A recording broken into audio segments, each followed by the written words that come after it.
بسم اللہ الرحمن الرحیم رب اشرح لی صدری ویسر لی امری واحلل عقدۃ من لسانی یفقہوا قولی اللہم فقہنا فی الدین رب زدنی علما الصلاۃ والسلام علیک یا سیدی یا رسول اللہ وعلی آلک واصحابک یا سیدی یا حبیب اللہ۔ السلام علیکم ورحمۃ اللہ وبرکاتہ۔ سورہ البقرہ کی اگلی آیت ہے آیت نمبر 88، جس کا ترجمہ ہے: اور یہود نے کہا ہمارے دلوں پر غلاف ہیں، بلکہ ان کے کفر کی وجہ سے اللہ نے ان پر لعنت فرمائی ہے، سو ان میں سے بہت تھوڑے ایمان لاتے ہیں۔ آپ دیکھیں کہ اس سے پہلے موجودہ بنی اسرائیل کے ایمان کی مایوسی کی چند وجہیں بیان ہو چکی ہیں، اور یہاں پر بھی ان کے ایمان کی مایوسی کی ایک بہت بڑی وجہ کا ذکر کیا جا رہا ہے۔ کون سا؟ کہ اے مسلمانوں، تمہاری باتیں ان کے دل میں اترتی ہی نہیں، پھر ان کے دل کا کفر کیسے نکلے گا؟ علیہ السلام کے ساتھ یہودیوں کی بدسلوکیوں کا ذکر کیا گیا تھا۔ اب یہاں پر خود حضور نبی کریم صلی اللہ علیہ وآلہ وسلم کے ساتھ جو برتاؤ ہے اس کا ذکر کیا جا رہا ہے۔ یہود جو تھے وہ انبیاء کرام علیہ السلام کے قتل کے عذر میں فخریہ کہتے تھے کہ ان کو قتل کرنا ہماری پختگی ایمان کی دلیل ہے۔ ہمارے جہلا ان کی عجیب باتیں دیکھ کر فریب کھا جاتے تھے اور ان کے متقد بن جاتے تھے، لیکن ہم اپنے دین میں اس قدر پختہ ہیں کہ کسی کی کرامات اور معجزات سے دھوکہ نہیں کھاتے، اور جو ہمارے مذہب اور قاعدے کے خلاف ہو اسے ہرگز نہیں مانتے، کیونکہ ہمارے دل نور کے غلافوں میں لپٹے ہوئے ہیں۔ تو اس آیت میں ان کی اس بکواس کی تردید کی جا رہی ہے۔ گزشتہ آیتوں کے مضامین سے مسلمانوں کو یہ امید ہو سکتی تھی کہ شاید موجودہ بنی اسرائیل اپنی ان حرکتوں کو سن کر شرمندہ ہو جائیں، تو اس آیت میں اللہ عز و جل نے ان کی ایک بکواس نقل فرما کر مسلمانوں کی اس امید کو ختم کر دیا۔ اب دیکھیں کہ اس آیت میں وَقَالُوا، یہ ان یہودیوں کا قول ہے جنہوں نے نبی کریم صلی اللہ علیہ وآلہ وسلم کے مبارک واز وغیرہ اور اپنے گزشتہ عیوب سن کر یہ نامعقول بات کہی۔ کون سی نامعقول بات کہی؟ قلوبنا غلف، کہ ہمارے دل جو ہے وہ پردوں میں ہے۔ غلف اغلف کی جمع ہے جس کے معنی ہے غلاف والا۔ اس عبارت کے چند مطلب ہو سکتے ہیں۔ ایک تو یہ کہ ہمارے دل ایسے غلافوں سے ڈھکے ہوئے ہیں جو آپ کی واز اور نصیحت وہاں تک نہیں پہنچنے دیتے۔ اب دیکھیے، دل جو ہے وہ یقین کا مقام ہے، اور آنکھ، زبان وغیرہ یہ یقین ہونے کے ذریعے ہیں۔ بعض کو سن کر، بعض کو چھو کر، بعض کو سونگھ کر، مگر جب دل میں بیماری پیدا ہو جائے تو وہاں یقین نہیں آتا۔ اب یہاں پر دیکھیے کہ بعض صحابہ کرام نبی کریم صلی اللہ علیہ وآلہ وسلم کو دیکھ کر ایمان لائے، بعض صحابہ کرام نبی کریم صلی اللہ علیہ وآلہ وسلم کا کلام سن کر ایمان لائے، اور بعض صحابہ کرام نبی کریم صلی اللہ علیہ وآلہ وسلم کے معجزات دیکھ کر ان پر ایمان لے کے آئے۔ اور ہم لوگ آج کل جو ہم لوگ ہیں، ہم لوگ کیسے ایمان لائے؟ ہم نے صرف پیارے آقا کریم صلی اللہ علیہ وآلہ وسلم کا نام سنا اور ان پر ایمان لے آئے۔ اب دیکھیے کہ جن کے دل میں بغض ہے، حسد ہے، عناد کی بیماری تھی، وہ سب کچھ دیکھ کر بھی ایمان نہ لائے اور اس پر وہ فخر کرتے تھے کہ جب نبی کریم صلی اللہ علیہ وآلہ وسلم نے تبلیغ کی تو سارے کے سارے لوگ تو ایمان نہیں لے کے آئے۔ کتنے لوگ تھے جو نبی کریم صلی اللہ علیہ وآلہ وسلم کو دیکھتے بھی تھے، سنتے بھی تھے، لیکن معجزات بھی دیکھتے تھے، لیکن پھر بھی وہ ایمان نہیں لے کے آئے۔ کیوں؟ کیونکہ ان کے دل میں بغض تھا، حسد تھا، عناد کی بیماری تھی، اور وہ اس پر فخر بھی کرتے تھے۔ اب یہاں پر ایسے لوگوں کی بات کی جا رہی ہے، یعنی ان یہودیوں کی بات کی جا رہی ہے جنہوں نے کہا کہ ہمارے دل تو خود ہی علم کے غلافوں میں ہیں اور حکومت پر قائم ہے، ہمیں کسی شریعت کی ضرورت نہیں ہے۔ یعنی وہ نبی کریم صلی اللہ علیہ وآلہ وسلم سے کہتے ہیں کہ ہمیں شریعت محمدیہ کی ضرورت نہیں ہے، اپنی باتیں جہلا کو سنائیے۔ اور تیسرا یہ کہ آپ کے اتنے واضح و نصیحت سن کر بھی ہمارے دل خالی غلافوں کی طرح ہی ہیں، وہاں تک کوئی بات نہیں پہنچتی۔ ان کا مطلب یہ تھا کہ ہمارے دل پیدائش سے ہی پردوں میں ہیں، وہاں تک کسی کے واضح و نصیحت کی رسائی نہیں ہے۔ یہاں ایک یہ بھی احتمال ہے کہ اس کلام میں استفہام انکاری ہو کہ کیا ہمارے دل پردوں میں ہیں جو آپ کی بات مان لیں؟ نہیں، بالکل ہم صاف ہیں. ہم نے نہایت صفائی اور دیانتداری سے آپ کے دلائل میں غور کیا، مگر ہمیں آپ کے دلائل قابل قبول نہیں ہیں. یعنی یہودیوں نے نبی کریم صلی اللہ علیہ وسلم سے فرمایا. یعنی کہ یہ جو اولف کے بارے میں ہم پڑھ رہے ہیں کہ ہمارے دلوں پر پردے ہیں، تو یہ ساری کی ساری اس کی تفسیر ہیں، مختلف اس کے معنی بیان کیے گئے ہیں. اب جب یہ یہودیوں نے کہا کہ ہمارے دلوں پر پردے ہیں یا شروع سے پردے میں ہیں، تو پھر اس کے بعد اللہ عز و جل نے کیا فرمایا؟ اللہ تعالیٰ نے ان کی تردید کی، اور اسی آیت کے اگلے حصے میں اللہ تعالیٰ نے فرمایا بل لعنہم اللہ بکفرہم، یعنی کہ ان کے کفر کی وجہ سے اللہ نے ان پر لعنت فرما دی. لعنت کے لفظی معنی ہے دور کرنا. اللہ کی لعنت سے کیا مراد ہے؟ اللہ کی لعنت کے معنی ہے کہ رحمت سے دور کرنا، اور بندوں کی لعنت کے معنی ہے دوری رحمت کی دعا کرنا. یعنی کہ جب اللہ تعالیٰ کسی پر لعنت بھیجتا ہے تو اس کا مطلب ہے کہ اس نے اسے اپنی رحمت سے دور کر دیا. اور جب بندے کسی پر لعنت بھیجتے ہیں تو اس کے معنی یہ ہوں گے کہ وہ اللہ کی جو رحمت ہے اس سے دوری کی دعا کر رہے ہیں کہ وہ اللہ کی رحمت سے دور ہو جائے، تو یہ لعنت ہے. یوں سمجھ لیجئے کہ جو یہودی تھے ان کے جو دل تھے ان میں سختی تھی اور سیاہی تھی، کہ انہوں نے دوسرے پیغمبر جو تھے ان کے حکم کا انکار کیا تو ان کی سختی اور بڑھ گئی. آخر کار انکار کرتے کرتے اب ان کی جو سختی تھی وہ اس حد تک پہنچ گئی کہ اس میں کوئی بھی واعظ اور نصیحت جو ہے وہ اثر نہیں کرتی. اب یہاں پر خیال رکھیے کہ کسی بات کا جب دل پر اثر ہوتا ہے جب کہ بات کرنے والے کا جو وقار ہے وہ دل میں ہو، یعنی کہ اسی وقت دل پر اثر ہوتا ہے کسی بھی بات کا جب کہ بات کرنے والے کا جو وقار ہے وہ دل میں ہو، اس کی عزت دل میں ہو، تبھی اثر ہوتا ہے.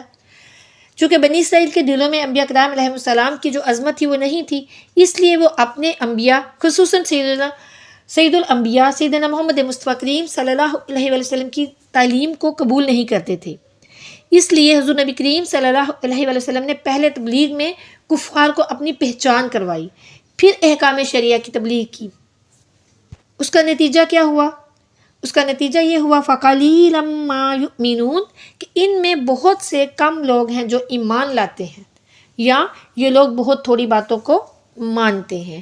خلاصہ کلام یہ ہے کہ جب مسلمان یہود کو واعظ اور نصیحت کرتے اور ان کے گزشتہ عیوب سناتے تو وہ عذر یا مذاق کے لیے کہتے تھے کہ ہمارے دل تو جو ہے وہ نور یا رحمت کے پردے میں لپٹے ہوئے ہیں.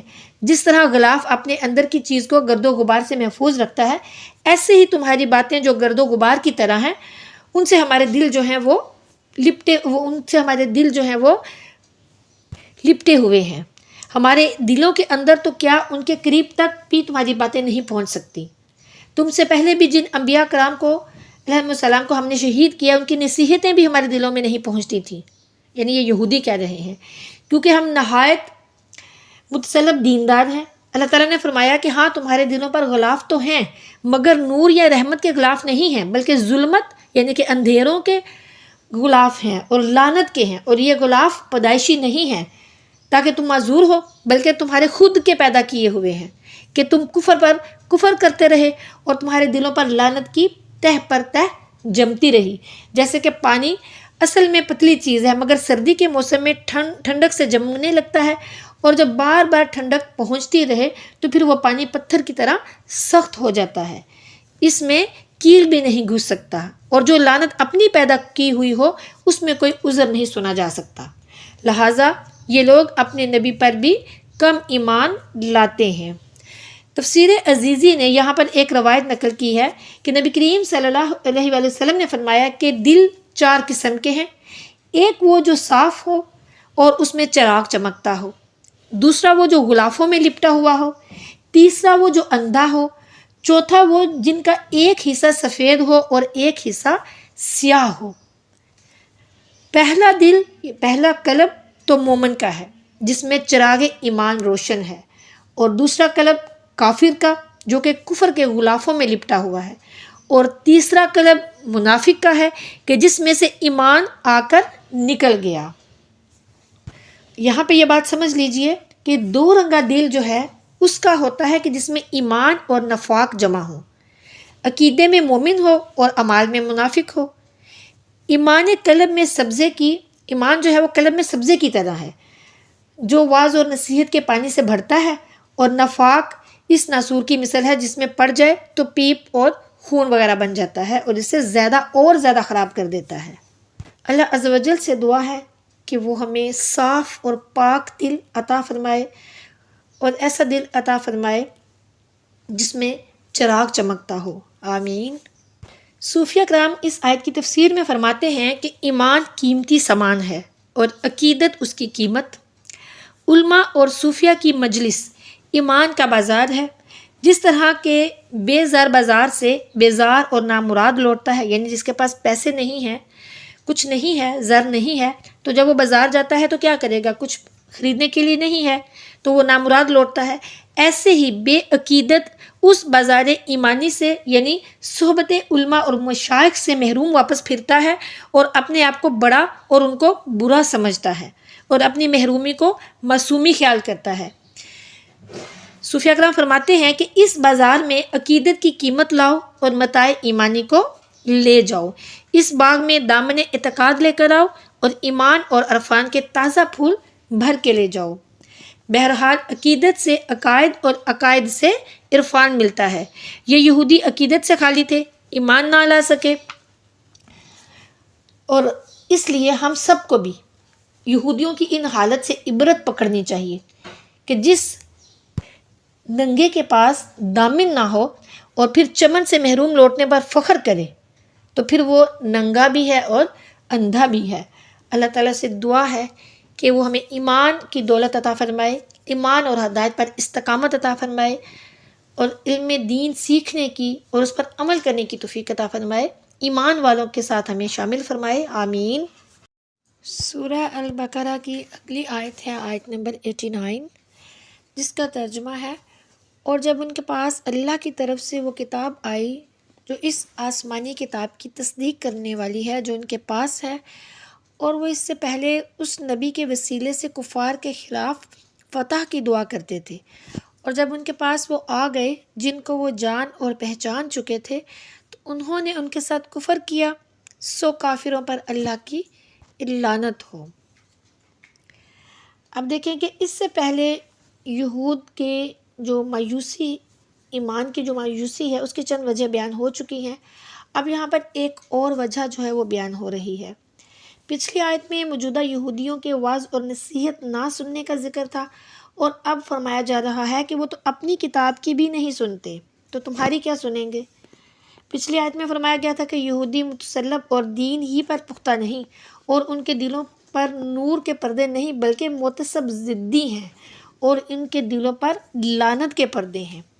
اس آیت میں اس کی دلیل دی جا رہی ہے کہ وہ اس پیغمبر کو یعنی حضور نبی کریم صلی اللہ علیہ وآلہ وسلم کو جان پہچان کر ان کا انکار کر رہے ہیں، اور اسی کا نام ضد ہے، یعنی یہ سب کچھ وہ ضد میں کر رہے ہیں۔ پہلے فرمایا گیا کہ ان کا اپنی کتاب پر بھی ایمان کم ہے، اور اب یہاں پر اس بات کا ثبوت دیا جا رہا ہے۔ اب اس آیت کا جو شان نزول ہے وہ یہ ہے کہ حضور نبی کریم صلی اللہ علیہ وآلہ وسلم کی تشریف آوری اور قرآن مجید کے نازل ہونے سے پہلے یہودی اپنی حاجات کے لیے حضور نبی کریم صلی اللہ علیہ وآلہ وسلم کے نام پاک کے وسیلے سے دعا کیا کرتے تھے اور کامیاب بھی ہوتے تھے، اور جنگ کے وقت بھی یہ الفاظ کہتے تھے، اللہم افتح علینا وانصرنا بالنبی الامی، یعنی کہ اے ہمارے رب ہمیں نبی امی کے صدقے میں فتح اور نصرت عطا فرما۔ یعنی کہ نبی کریم صلی اللہ علیہ وآلہ وسلم کی تشریف آوری سے پہلے یہ جو یہودی تھے وہ نبی کریم صلی اللہ علیہ وآلہ وسلم کے وسیلے سے دعائیں مانگتے تھے، لیکن جب حضور نبی کریم صلی اللہ علیہ وآلہ وسلم تشریف لے آئے تو یہ لوگ صاف صاف مکر گئے۔ اسی پر پھر یہ آیت جو ہے یہ نازل کی گئی۔ امام ابن جریر رحمۃ اللہ تعالیٰ علیہ جو ہیں انہوں نے اپنی سند کے ساتھ روایت کی کہ حضرت ابن عباس رضی اللہ تعالیٰ عنہ بیان کرتے ہیں کہ یہود اوس اور خزرج کے خلاف جنگ میں حضور نبی کریم صلی اللہ علیہ وآلہ وسلم کی بعثت سے پہلے نبی کریم صلی اللہ علیہ وآلہ وسلم کے وسیلے سے فتح طلب کرنے کی دعائیں کرتے تھے۔ تو جب اللہ تعالیٰ نے آپ صلی اللہ علیہ وآلہ وسلم کو عرب میں مبعوث کر دیا تو جو کچھ وہ آپ صلی اللہ علیہ وآلہ وسلم کے متعلق کہتے تھے اس کا انہوں نے انکار کر دیا۔ ایک دن حضرت معاذ بن جبل رضی اللہ تعالیٰ عنہ اور حضرت بشر بن برا بن مرور نے ان سے کہا، اے یہودیو، اللہ سے ڈرو اور اسلام لے آؤ۔ جب ہم مشرک تھے تو تم ہمارے خلاف سیدنا حضرت محمد مصطفیٰ کریم صلی اللہ علیہ وآلہ وسلم کے وسیلے سے فتح کی دعا کرتے تھے۔ تم ہم کو یہ خبر دیتے تھے کہ وہ نبی مبعوث ہونے والے ہیں اور تم اس نبی کی وہی صفات بیان کرتے تھے جو کہ حضور نبی کریم صلی اللہ علیہ وآلہ وسلم میں موجود ہیں۔ تو اس کے جواب میں بنو ندیر کے سلام بن مشکم نے کہا، وہ کوئی ایسی چیز لے کر نہیں آئے جس کو ہم پہچانتے ہوں، اور یہ وہ نبی نہیں ہیں جن کا ہم تم سے ذکر کیا کرتے تھے۔ یعنی کہ انہوں نے غلط بیانی سے کام لیا۔ اسی طرح ایک اور جگہ پر حضرت ابن عباس رضی اللہ تعالیٰ عنہ سے روایت ہے کہ وہ فرماتے ہیں کہ جو یہودی ہیں وہ اس طرح بھی دعا کیا کرتے تھے کہ اے اللہ، اپنے اس نبی کے وسیلے سے ہماری مدد فرما اور اس کتاب کے وسیلے سے جو تو ان پر نازل کرے گا، تو نے وعدہ کیا ہے کہ تو ان کو آخر زمانے میں مبعوث فرمائے گا۔